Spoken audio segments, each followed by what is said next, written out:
నేను ఈరోజు చెప్పబోయే టాపిక్ ప్రోటీన్ల జీర్ణక్రియ. ప్రోటీన్లు ఏ విధంగా జీర్ణమవుతాయి, ఏ విధంగా శోషణం కాబడతాయి. మరి ప్రోటీన్ల జీర్ణక్రియ చూసినట్లయితే, ప్రోటీన్లు జీర్ణక్రియ అనగా తీసుకునే ఆహారంలో ప్రోటీన్లు అనేవి చాలా ముఖ్యమైనవి. మరి ప్రోటీన్ల జీర్ణక్రియ అంటే ఏంటిది అనగా, ప్రోటీన్లు జీవ ఉత్ప్రేరక సమక్షంలో చర్య జరిపి చివరగా అమైనో ఆమ్లాలను ఏర్పరుస్తాయి. మరి తీసుకునే ఆహారంలో సుమారు ఎంత ఉంటాయి? 25 నుంచి 40 గ్రాముల వరకు ఈ ప్రోటీన్లు అనేవి ఉంటాయి. ఈ ప్రోటీన్ల జీర్ణక్రియ అనగా తీసుకునే ఆహారంలో ప్రోటీన్లు ఉన్నట్లయితే అవి జీవ ఉత్ప్రేరక సమక్షంలో అనగా ఎంజైమ్ సమక్షంలో చివర అంత్య ఉత్పన్నమైనటువంటి అమైనో ఆమ్లాలుగా మారటాన్ని ప్రోటీన్ల జీర్ణక్రియ అంటారు. మరి ఈ ప్రోటీన్లు ఎంత ఉంటాయంటే ఆహారంలో 25 నుంచి 40 గ్రాముల వరకు ఉంటాయి. మరి ఈ ప్రోటీన్లు పిల్లలకు చాలా ముఖ్యమైనటువంటి ఈ మూలకం. మరి పిల్లలకు చాలా అవసరమైనది ఈ ప్రోటీన్. మరి ప్రోటీన్లు ఎన్ని రకాలుగా ఉంటాయంటే, ఈ ప్రోటీన్లు అల్బుమిన్లు, అదేవిధంగా గ్లోబ్యులిన్లు, న్యూక్లియో ప్రోటీన్లు, కేసినోజన్, కొల్లాజిన్, జిలాటిన్, మ్యూసిన్, ఎలాస్టిన్ అనే ప్రోటీన్లుగా ఉంటాయి.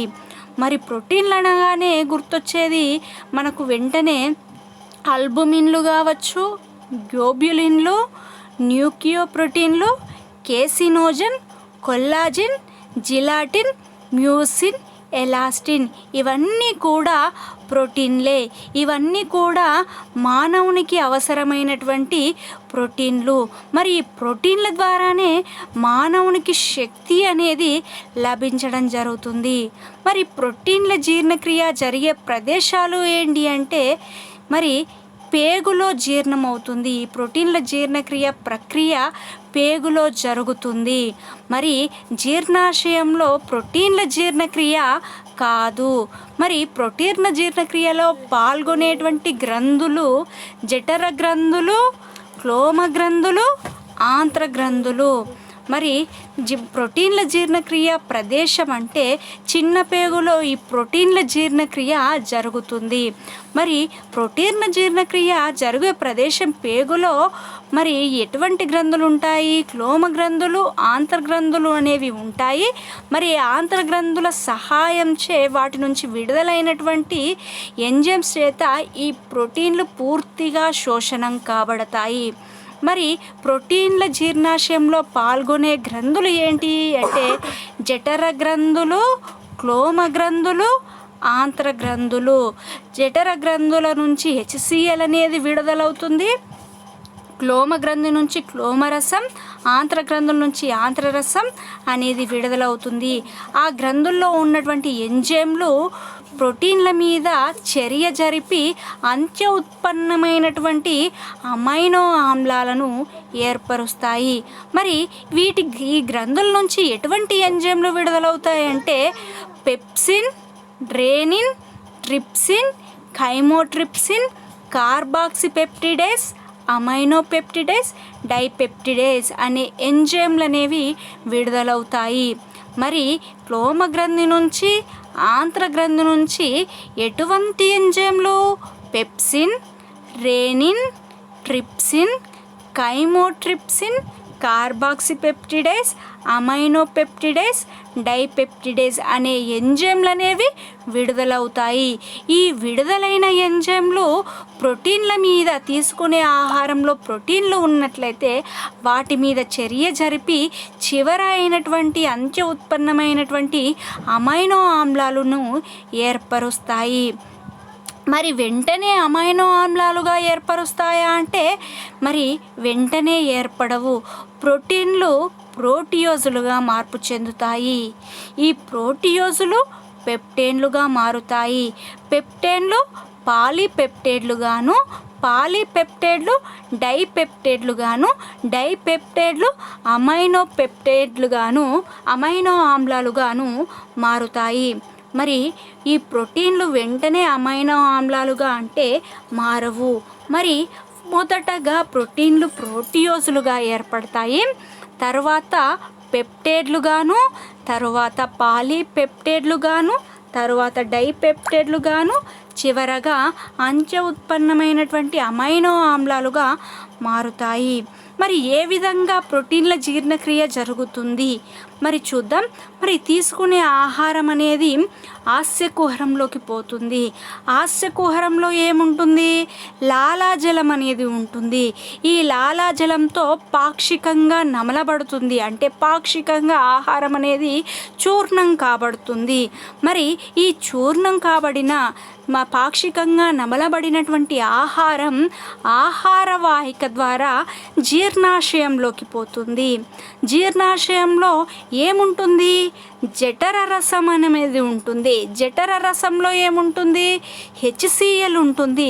తీసుకునే ఆహారంలో మరి ఆహార వాహిక ద్వారా పోయినటువంటి ఆహారం జీర్ణాశయంలోకి పోగానే జీర్ణాశయంలో జఠర రసంలో ఉన్నటువంటి HCl ఈ ఆహారంతో కలుస్తుంది. మరి అక్కడ జఠర రసంలో 2 రకాల ఎంజైమ్స్ అనేవి ఉంటాయి. పెప్సినోజన్, ప్రొరేరిన్ అనే 2 ఎంజైమ్లు ఉంటాయి. మరి పెప్సినోజన్ ఇది చైతన్య రహిత రూపం, ఎలాంటి చర్యలు జరపని చైతన్య రహిత రూపం. మరి పెప్సినోజన్ HClతో కలవగానే చైతన్యవంతమైన పెప్సిన్గా మారుతుంది.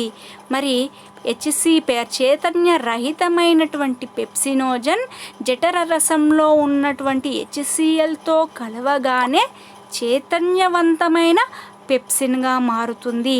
మరి ఈ పెప్సిన్ ప్రోటీన్ల మీద చర్య జరిపి ప్రోటియోస్ పెప్టైన్లను ఏర్పరుస్తుంది. మరి చైతన్యవంతమైనటువంటి పెప్సిన్ ప్రోటీన్ల మీద చర్య జరిపి ప్రోటియోస్ పెప్టైన్లను ఏర్పరుస్తుంది. మనం స్ట్రక్చర్ చూసినట్లయితే పైన ప్రోటీన్స్ ఉన్నాయి. ప్రోటీన్స్ తర్వాత వెంటనే ఏర్పడే ఉత్పన్నమేది? ప్రోటియోస్, తరువాత పెప్టైన్. మరి ఈ పెప్సినోజన్ HClతో కలవగానే చైతన్యవంతమైనటువంటి పెప్సిన్గా మారుతుంది. చైతన్యవంతమైన పెప్సిన్ అనగా అంటే ప్రోటీన్ల మీద దాడి చేసేటువంటి కెపాసిటీ కలిగి ఉన్న పెప్సిన్ మొదట ఉత్పన్నమైనటువంటి ప్రోటియోస్ పెప్టైన్లను ఏర్పరుస్తుంది. మరి ఇది జఠర రసంలో ఉండేటువంటి పెప్సినోజన్. చైతన్య రహితమైనటువంటి పెప్సినోజన్ చైతన్యవంతమైన పెప్సిన్గా మారుతుంది. మరి అదేవిధంగా జీర్ణాశయంలో ఉండేటువంటిది ఏంటిది? ప్రొరేరిన్ అనేది కూడా ఉంటుంది. ఇది కూడా జఠర రసంలోని HClతో కలుస్తుంది. ఇది HClతో కలవగానే చైతన్యవంతమైనటువంటి రేనిన్గా మారుతుంది. మరి ఈ రేనిన్ అనేది ఏం చేస్తుందంటే పాలు తోడుకునేటట్లు చేస్తుంది. మరి క్షీరదాల బాల్య దశలో పిల్లవాడు తీసుకునే ఆహారం నోటి ద్వారా ఆహార వాహిక ద్వారా జీర్ణాశయంలోకి పోగానే వెంటనే అవి జీర్ణాశయంలోకి పోయినటువంటి ఈ పాలు తోడుకునేటట్లు చేస్తుంది. అలా తోడుకునేటట్లు చేయగానే అక్కడ ఎక్కువసేపు నిల్వ ఉండడం జరుగుతుంది. మరి ఎక్కువసేపు నిల్వ ఉంటే పిల్లగానికి ఆరోగ్యంగా ఉంటుంది. మరి ఈ పాలు వెంటనే పేగులోనికి సరఫరా కాకుండా జీర్ణాశయంలో ఎక్కువసేపు ఉండేటట్లు ఈ రేనిన్ అనేది ఉపయోగపడుతుంది. ఈ రేనిన్ ఏం చేస్తుంది? చైతన్యవంతమైన రేనిన్గా మారుతుంది. ఈ రేనిన్ పాలలోని కేసిన్తో చర్య జరిపి పారాకేసిన్గా ఏర్పడుతుంది. ఏమీ లేదు, జీర్ణాశయంలో 2 రకాల పెప్సినోజన్, ప్రొరేరిన్ వంటివి ఉంటాయి. ఇవి చైతన్య రహిత రూపాలు. ప్రొరేరిన్ HClతో కలిసి రేనిన్గా మారుతుంది.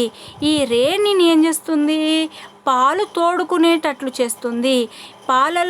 పాలు తోడుకునేటట్లు చేసే ఎంజైమ్ ఏంటిదంటే రేనిన్.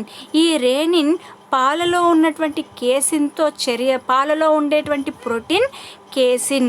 మరి పాలలో ఉండేటువంటి కేసిన్తో ఈ రేనిన్ చర్య జరిపి పారాకేసిన్గా ఏర్పడుతుంది. ఏర్పడినటువంటి పారాకేసిన్ జీర్ణాశయంలో ఉన్నటువంటి కాల్షియం అయాన్లతో చర్య జరిపి కాల్షియం పారాకేసినేట్గా ఏర్పడుతుంది. మరి ఏర్పడి పారాకేసిన్ జీర్ణాశయంలో ఉన్నటువంటి కాల్షియంతో చర్య జరిపి రేనిన్ ఎంజైమ్ సమక్షంలో కాల్షియం పారాకేసినేట్గా ఏర్పడుతుంది.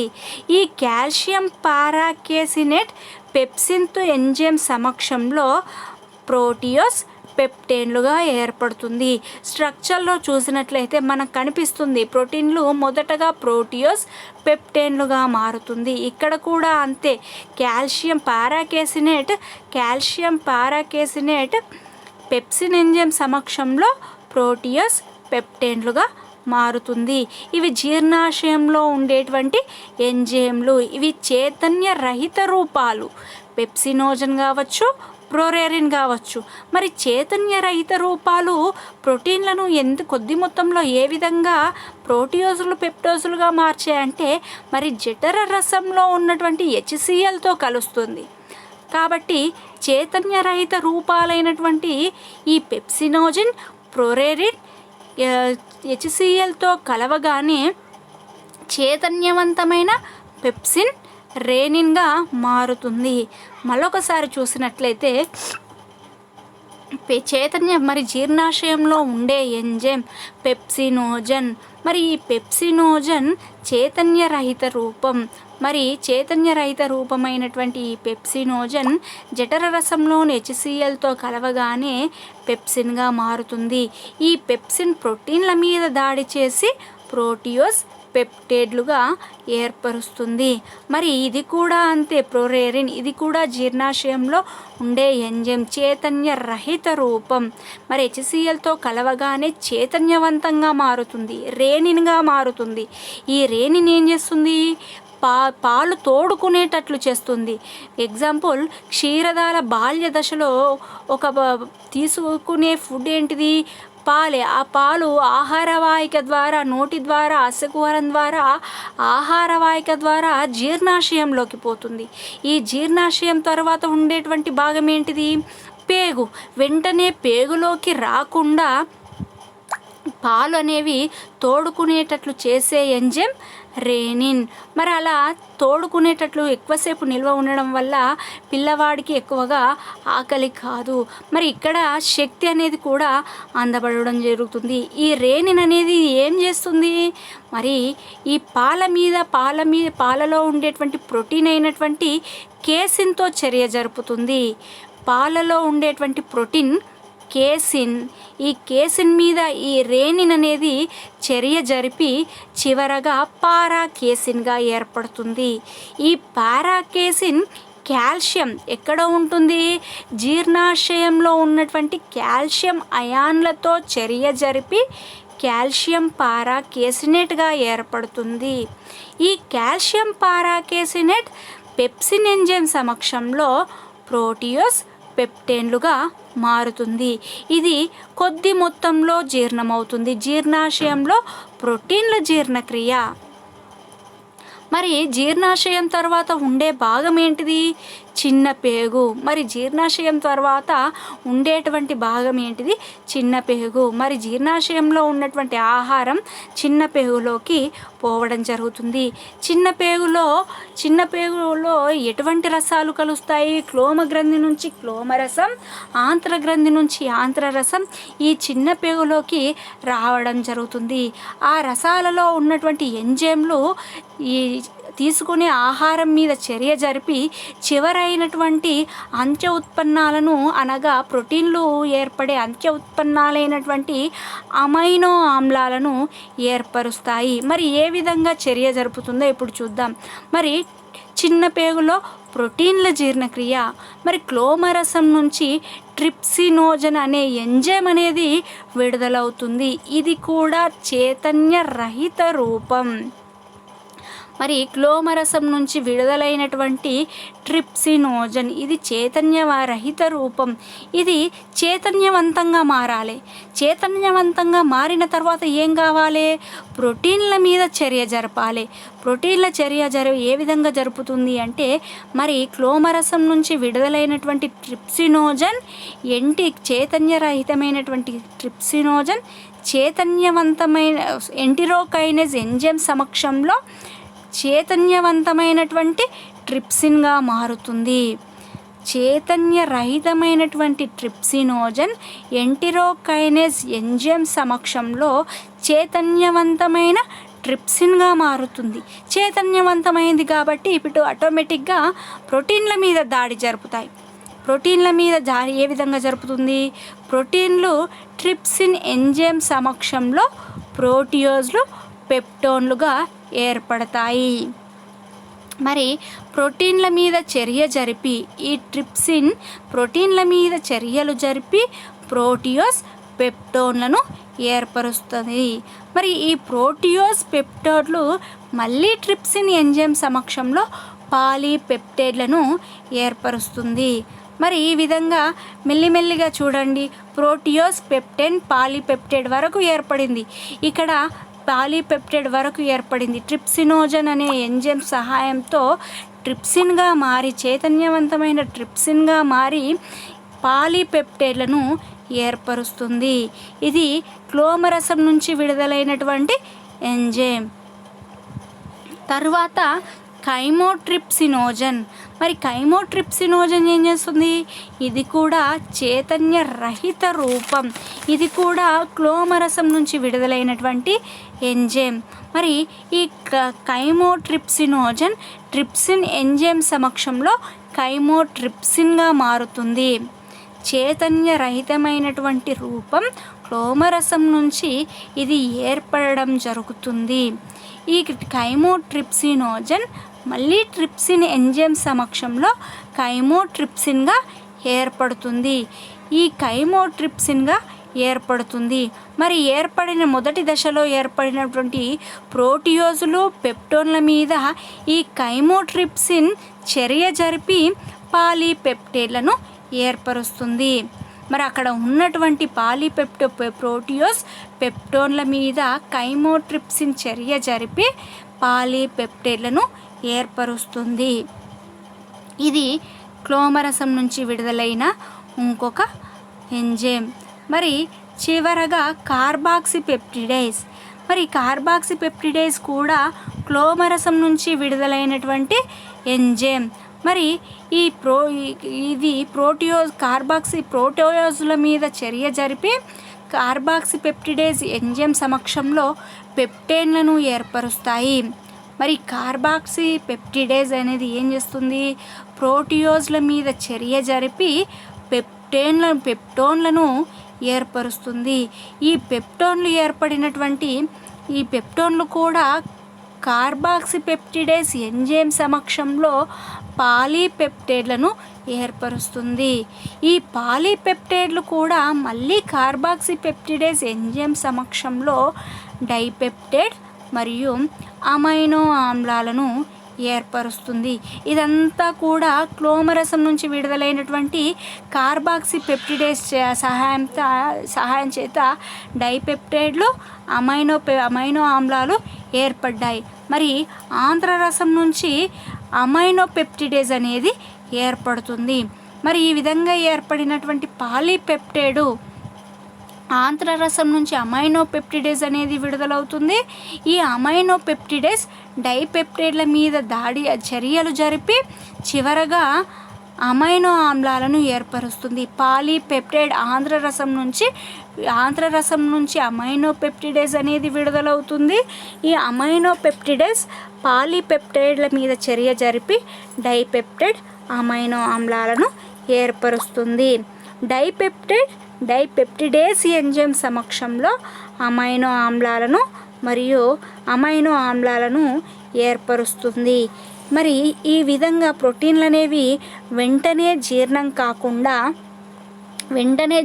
కాకుండా ప్రోటీన్లు, ప్రోటియోజులు, పెప్టైన్లు, పాలీపెప్టైడ్లు, డైపెప్టైడ్లు, చివరగా అంత్య ఉత్పన్నమైనటువంటి అమైనో ఆమ్లాలుగా ఏర్పడతాయి. మరి ప్రోటీన్ల జీర్ణక్రియ అంటే ఏంటిది? తీసుకునే ఆహారంలో ప్రోటీన్లు ఉన్నట్లయితే ఎంజైమ్ల సమక్షంలో, ఎటువంటి ఎంజైమ్లు? పెప్సిన్ కావచ్చు, రేనిన్ కావచ్చు, ట్రిప్సిన్, కైమోట్రిప్సిన్, కార్బాక్సిపెప్టిడేస్, అమైనోపెప్టిడేస్, డైపెప్టిజైడ్, ఇవన్నీ ఎంజైమ్ సమక్షంలో చర్యలు జరిపి చివర అంచె ఉత్పన్నమైనటువంటి అమైనో ఆమ్లాలను ఏర్పరుస్తుంది. మరి ఇవి ఎంత ఉంటాయి అంటే 25 నుంచి 40 గ్రాముల వరకు ఈ ప్రోటీన్లు తీసుకునే ఆహారంలో ఉంటాయి. మరి ముఖ్యంగా పిల్లలకు ఈ ప్రోటీన్లు అనేవి చాలా అవసరం. ఈ ప్రోటీన్లు పిల్లలకు చాలా ముఖ్యంగా అవసరం. మరి ప్రోటీన్లు అంటే ఏంటి అనగా అల్బుమిన్లు, గ్లోబ్యులిన్లు, న్యూక్లియోప్రోటీన్లు, కేసినోజన్, కొల్లాజిన్, జిలాటిన్, మ్యూసిన్, ఎలాస్టిన్, ఇవన్నీ కూడా ప్రోటీన్లే. ప్రోటీన్లు అనగానే మనకు గుర్తొచ్చేవో ప్రోటీన్లు అనగానే అల్బుమిన్లు, గ్లోబ్యులిన్లు, న్యూక్లియోప్రోటీన్లు, కేసినోజన్, కొల్లాజిన్, జిలాటిన్, మ్యూసిన్, ఎలాస్టిన్. మరి ప్రోటీన్ల జీర్ణక్రియ జరిగే ప్రదేశం ఏంటిది? చిన్న పేగు. మరి ప్రోటీన్లు అనేవి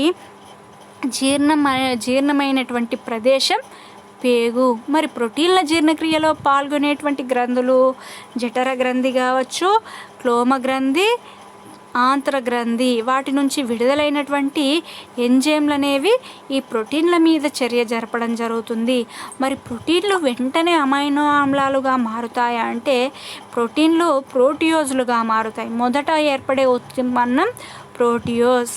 ప్రోటీన్లలో మొదట ఏర్పడే ఉత్పన్నం ప్రోటియోస్, తర్వాత పెప్టైన్, తర్వాత పాలీపెప్టైడ్, డైపెప్టైడ్, అమైనో ఆమ్లాలుగా ఏర్పడతాయి. మరి జీర్ణాశయంలో ప్రోటీన్ల జీర్ణక్రియ. మరి నోటి ద్వారా, ఆస్యకుహరం ద్వారా అక్కడ నమలబడినటువంటి ఆహారవాహిక ద్వారా జీర్ణాశయంలోకి రాబడుతుంది. జీర్ణాశయంలో జఠర రసం ఉంటుంది. జఠర రసంలో ఏముంటుంది? HCl, హైడ్రోక్లోరిక్ ఆమ్లం అనేది ఉంటుంది. మరి అక్కడ జీర్ణాశయంలో ఈ చైతన్యరహిత రూపాలైనటువంటి 2 ఎంజైమ్లు ఉంటాయి, పెప్సినోజిన్, ప్రోరేరిన్. మరి ఇవి చైతన్యరహిత రూపాలు. మరి చైతన్యవంతంగా మారాలి. ఇవి ఏ విధంగా మారాలి? HClతో కలవగానే, మరి జీర్ణాశయంలో ఉన్నటువంటి జఠర రసంలో HClతో కలవగానే చైతన్యవంతమైనటువంటి పెప్సిన్గా మారుతుంది. మరి చైతన్యవంతమైంది అంటే చర్య జరిపేటువంటి కెపాసిటీ కలిగి ఉంటుంది. మరి వేటి మీద చర్య జరుపుతుంది? తీసుకునే ఆహారం ఏంది? ప్రోటీన్స్ తీసుకున్నాం. మరి ప్రోటీన్స్ అనేవి పెప్సిన్ల మీద చర్య జరిపి ప్రోటియోస్, మొదట ఉత్పన్నమైనటువంటి ప్రోటియోస్ పెప్టోన్లను ఏర్పరుస్తుంది. మరి అదేవిధంగా ప్రోరేరిన్, ఇది కూడా చైతన్య రహిత రూపం.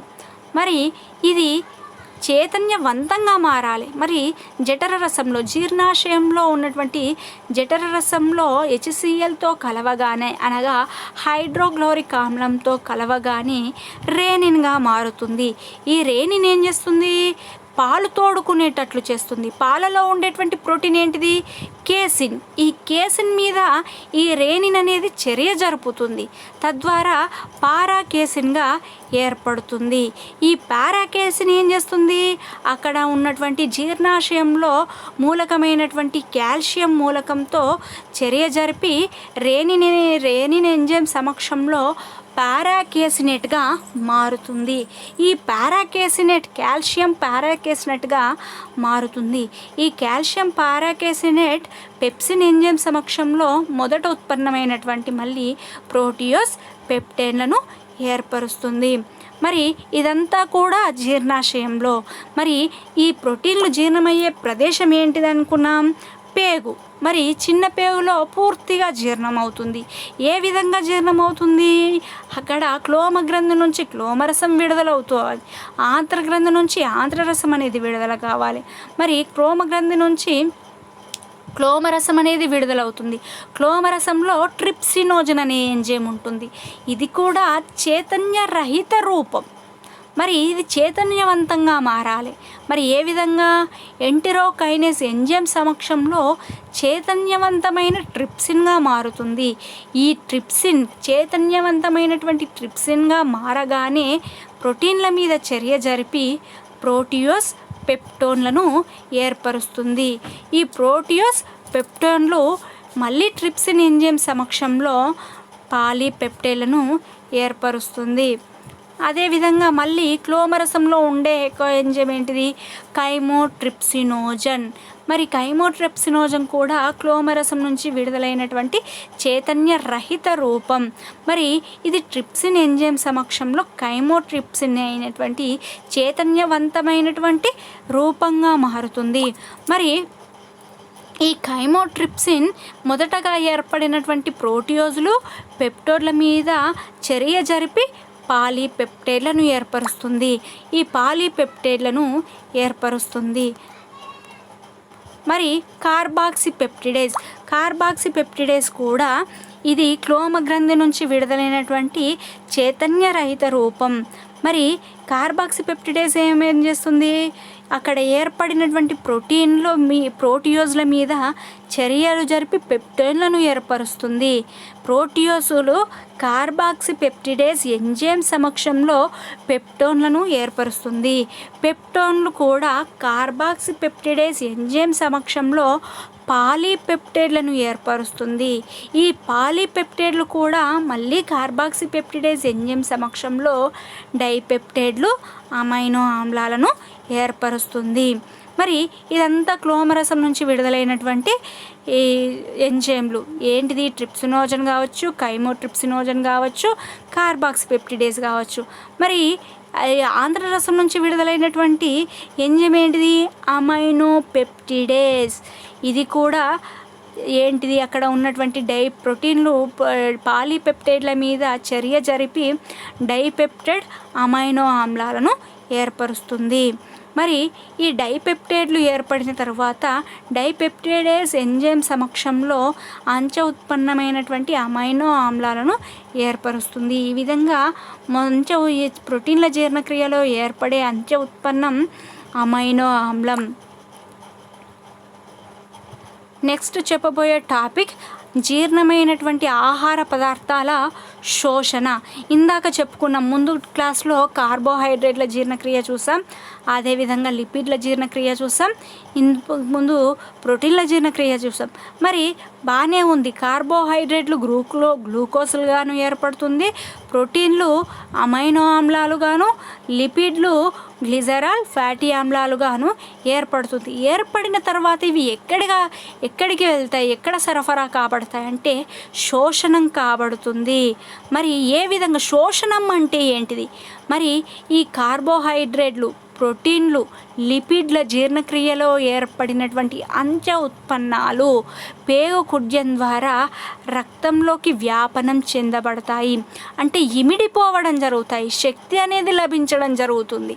మరి ఏర్పడినటువంటి అంచె ఉత్పన్నాలు కార్బోహైడ్రేట్ల నుంచి గ్లూకోజులు కావచ్చు, ప్రోటీన్ల నుంచి అమైనో ఆమ్లాలు కావచ్చు, లిపిడ్ల నుంచి ఫ్యాటీ ఆమ్లాలు, గ్లిజరాలు కావచ్చు. ఏర్పడినటువంటి ఈ అంచె ఉత్పన్నాలు పేగు కుడ్యం ద్వారా, పేగు ద్వారా రక్తంలోకి వ్యాపనం చెందడాన్ని శోషణం అంటారు. మరి శోషణం ఎక్కడ జరుగుతుంది అంటే నోటిలో కాదు, జీర్ణాశయంలో ఈ శోషణం అనేది కాదు. మరి పేగులోనే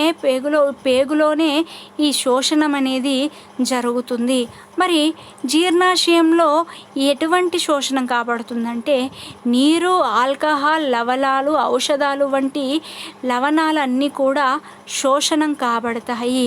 మరి తీసుకునే ఆహారం జీర్ణాశయంలో నిల్వ ఉన్నప్పటికీ అక్కడ ఏది శోషణం కాబడుతుంది అంటే నీరు, ఆల్కహాల్, లవణాలు, గ్లూకోజ్, ఔషధ వంటి మూలకాలు శోషణం కాబడతాయి. ద్రవ రూపంలో ఉండేటువంటి కణాలు లవణాలు అనేవి శోషణం కాబడతాయి. మరి శోషణం పేగులోనే జరుగుతుంది. మరి ఈ చిన్న పేగు 2 ముఖ్యమైన అనుకూలనాలను కలిగి ఉంటుంది. మరి చిన్న పేగు దాదాపుగా 7 సెంటీమీటర్ల పొడవును కలిగి ఉంటుంది. మరి ఈ చిన్న పేగు 7 సెంటీమీటర్ల పొడవును కలిగి ఉన్నప్పటికీ ఆహారాన్ని ఎక్కువసేపు నిల్వ ఉంచగలుగుతుంది. మరి అంత పొడవు ఉంటుంది. చిన్న పేగు చూసినట్లయితే సుమారు 7 సెంటీమీటర్లు ఉంటుంది. మరి తీసుకునే ఆహారం ఎక్కువసేపు నిల్వ ఉంచుతుంది. మరి ఈ చిన్న పేగులోనే పూర్తిగా ఆహారం అనేది జీర్ణం కాబడుతుంది. మరి ఈ చిన్న పేగు లోపలి వైపున, బయట వైపున కాదండి, లోపలి వైపున వేళ్ళ వంటి నిర్మాణాలు ఉంటాయి. వీటిని ఆంత్రచూషకాలు లేదా అంకురికలు అంటారు. అంకురికలు లేదా ఆంత్రచూషకాలు అంటారు. పేగు కుడ్యం లోపల ఉండేటువంటి నిర్మాణాలు, వేళ్ళ వంటి నిర్మాణాలు ఆంత్రచూషకాలు అంటారు. మరి ఏ విధంగా శోషణం కాబడుతుందంటే, తీసుకునే ఆహారం జీర్ణాశయం ద్వారా చిన్న పేగులోకి రావడం జరిగింది. మరి అక్కడికి అంచె ఉత్పన్నాలు చూడగానే మరి అంచె ఉత్పన్నాలు చిన్న పేగులోకి అంచె ఉత్పన్నాలు ఏర్పడింది. అంటే ఏంటిది? కార్బోహైడ్రేట్ల నుంచి గ్లూకోజులు కావచ్చు, ప్రోటీన్ల నుంచి అమైనో ఆమ్లాలు కావచ్చు, అదేవిధంగా లిపిడ్ల నుంచి ఫ్యాటీ ఆమ్లాలు, గ్లిసరాలు కావచ్చు. ఈ చూషకాలు పేగు కుడ్యంలో ఉన్నటువంటి ఈ ఆంత్ర చూషకాలు పీల్చుకోవడం జరుగుతుంది. మరి పేగు కుడ్యంలో ఎన్ని రకాల చూషకాలు ఉంటాయి? ఎన్ని అంటే సుమారు 50,000 ఆంత్ర చూషకాలు అనేవి ఉంటాయి. సుమారు 50,000 వరకు ఈ ఆంత్ర చూషకాలు ఉంటాయి. మరి ఇక్కడ నునుపు కండరాలు కూడా, పేగు లోపలితలంలో నునుపు కండరాలు కూడా ఉంటాయి. మరి ఇవి ఏం చేస్తాయి? ఆహారాన్ని సంకోచం చెందేటట్లు చేస్తాయి. సంకోచం చేయడం వల్ల ఆంత్రచూషకాలు ఈ ఆహారాన్ని కలియబెట్టి పూర్తిగా శోషణమయ్యే విధంగా జరుపుతుంది. ఆంత్రచూషకాల నుంచి విడుదలయ్యేటువంటి హార్మోన్ ఏంటిదంటే విల్లీకైనిన్. ఈ విల్లీకైనిన్ హార్మోన్ సహాయంతో ఆంత్రచూషకాలు అక్కడ ఏర్పడే పేగు కుడ్యంలో ఉన్నటువంటి అంచె ఉత్పన్నాలైనటువంటి నునుపు కండరాలు సంకోచం చెందడం వల్ల ఆంత్రచూషకాలు అంచె ఉత్పన్నాలను కలియబెట్టి అక్కడ శోషణం జరిగే విధంగా చేస్తుంది. మరి పేగు కుడ్యంలో ప్రతి కణానికి 50 ఆంత్రచూషకాలు అనేవి ఉంటాయి. ప్రతి కణానికి సుమారు 500 ఆంత్రచూషకాలు అనేవి ఉంటాయి.